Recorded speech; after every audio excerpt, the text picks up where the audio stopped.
terjadi sebetulnya pada saat seseorang berdoa, pada saat seseorang berniat. Jadi Allah Ta'ala, yuk kita lihat lagi slide-nya. Allah menciptakan, Allah sebagai Khalik, Sang Khalik menciptakan alam semesta. Dan di dalam alam semesta itu ada manusia, kita ini. Kita kalau lihat alam semesta ini, Allahu Akbar, kayaknya kita kecil sekali di dalam alam semesta ini. Ya. Tetapi ternyata antara alam semesta ini dengan manusia itu saling mempengaruhi. Alam semesta dipengaruhi oleh manusia dan manusia juga nanti mempengaruhi alam semesta. Dari apa? Oh banyak. Dari perilakunya, manfaatkan apa yang ada di alam semesta ini, ya, kekayaan-kekayaan alam yang Allah berikan. Ya. Dan ternyata bukan dari perilaku saja apa yang kita lakukan, juga dari pikiran dan perasaan kita mempengaruhi alam semesta.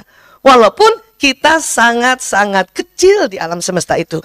Baru terasa terlihat kalau kita apa Bu? Naik pesawat. Awalnya masih gede, manusia pas naik. Ih kecil ya Allah kecil banget.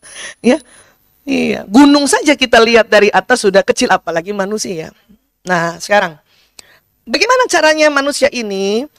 Allah berikan perangkat-perangkat untuk mempengaruhi alam semesta. Ya. Dengan tubuh yang Allah berikan sempurna dari ujung rambut sampai ujung kaki. Ya. Ternyata tubuh ini diatur oleh dua organ, otak dan jantung. Apa Bu? Otak dan jantung. Ya. Orang selalu pikir otaklah segala yang mengendalikan tubuh ini. Betul.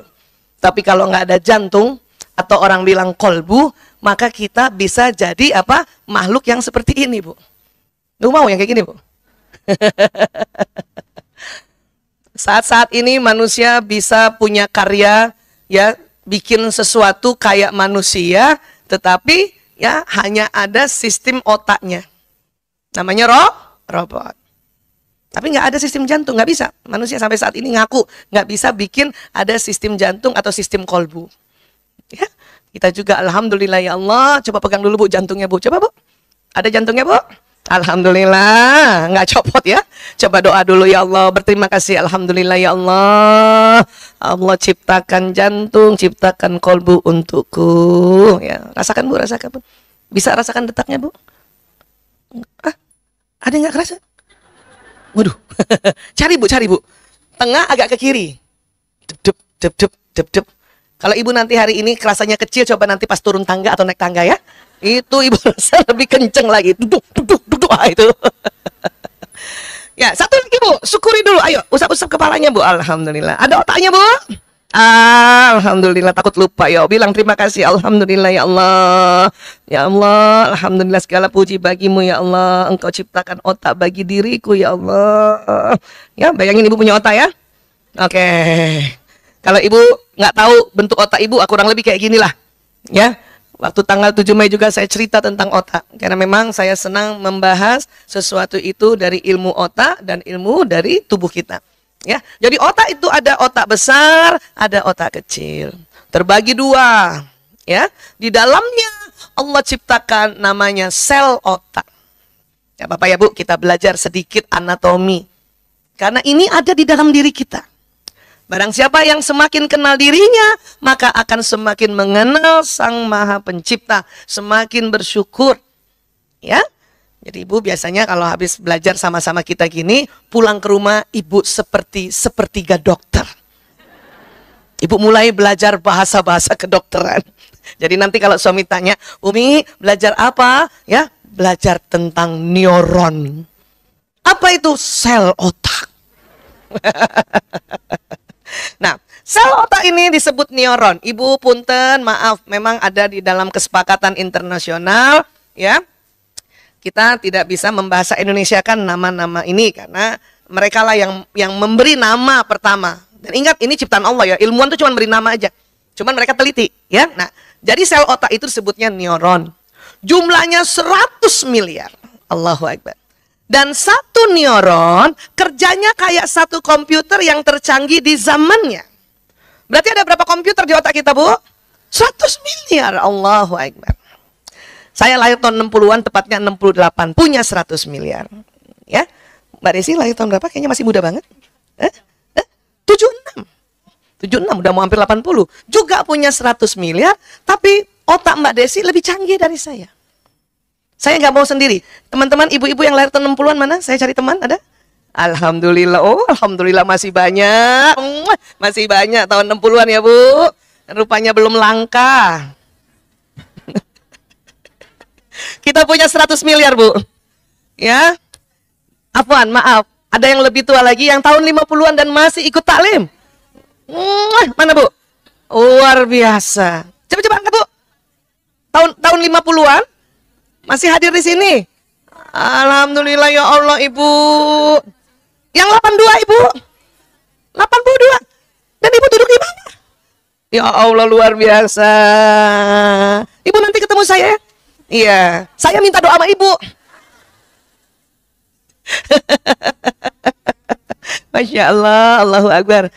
Kita ya, buat ibu-ibu, kakak-kakandaku yang hari ini hadir, yang usianya lebih tua dari saya, juga punya 100 miliar.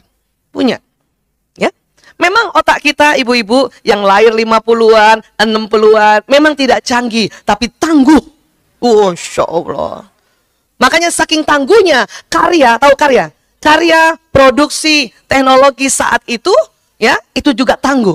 Contoh, televisi yang dihasilkan oleh karya orang-orang yang lahir tahun 50-an, 60-an, itu tangguh banget, Bu. Makanya kalau dia rusak, dipukul. Iya nggak, Bu? Coba ingat. Masih ingat nggak, Bu?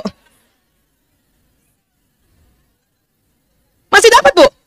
TV kalau rusak, ibu kita bilang, pukul nak, pukul nak.